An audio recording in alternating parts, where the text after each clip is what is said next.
Salamat pare nasa lumok.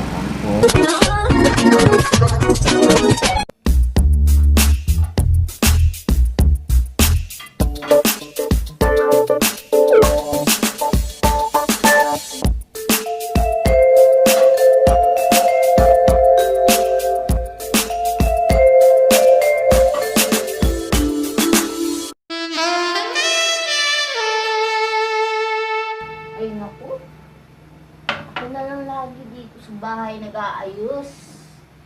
Kaya nang ginawa ang asawa ko, hindi mag-cellphone, mag-basketball, umalis na naman.